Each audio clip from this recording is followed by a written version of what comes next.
Hello everyone, Christian Agenda, chapter 40. You can be certain. You can talk about kindness at every moment, but if you're not kind, it will be useless for your own happiness. Your hand can write beautiful pages, hidden spiritual inspirations. However, if you do not stamp the beauty of those pages onto your spirit, you will not be more than a courier without intelligence. You can read marvelous books with emotions and tears. Still, if you do not apply what you have read, you will only be a bad recorder. You can cultivate sincere convictions in matters of faith.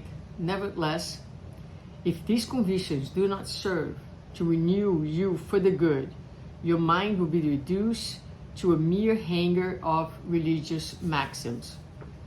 Your capacity to direct can discipline many people, improving their personalities. Still, if you do not discipline yourself, the law will face you with the same severity with which it had utilized you to perfect others. You may know perfectly the lessons of the path, and may in the mortal eyes of the world pass to the gallery of heroes and saints. But if you do not practice the good teachings you acquired, divine law will determine that you begin your work over again, and each time with greater difficulty. You may call Jesus Master and Lord. However, if you do not want to learn to serve with Him, your words will be devoid of any meaning. This message reminds me of a little story of a man who would go to the spiritual center faithfully, consistently, sit on the very last row.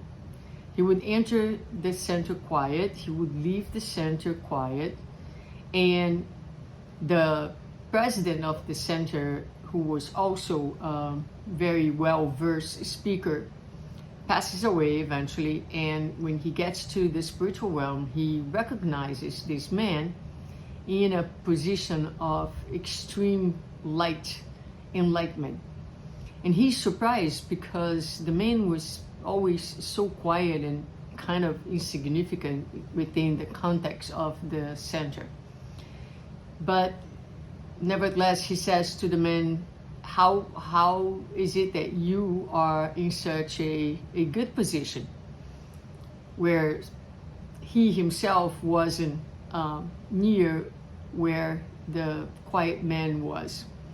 And the quiet man very calmly said to him, well, I went to the center every week and heard your words every week and went out and practiced.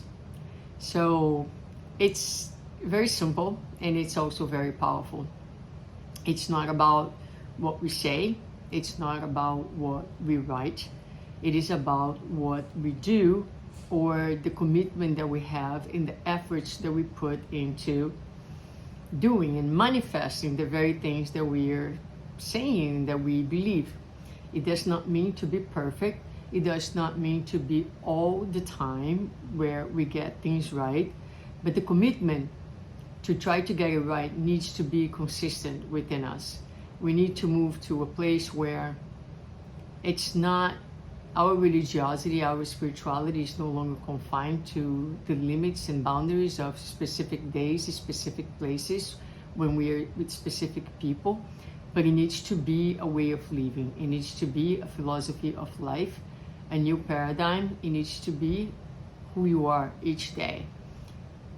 All your belief system, all the words, all the inspiration, everything needs to permeate your living and guide you and be the motor, the engine behind your actions. So again, you might fail, and you will. You might make mistakes, and you will, and so will I.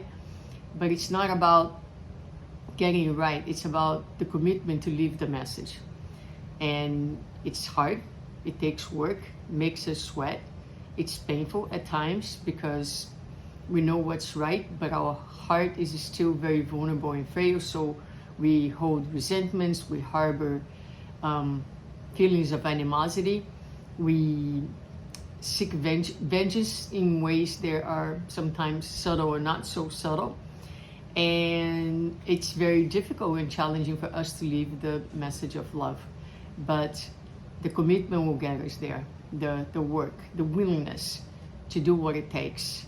Some days more, some days less, but you know, sticking to it, renewing that commitment each day, it's really what the universe expects from you and me. So have a great day and a great week.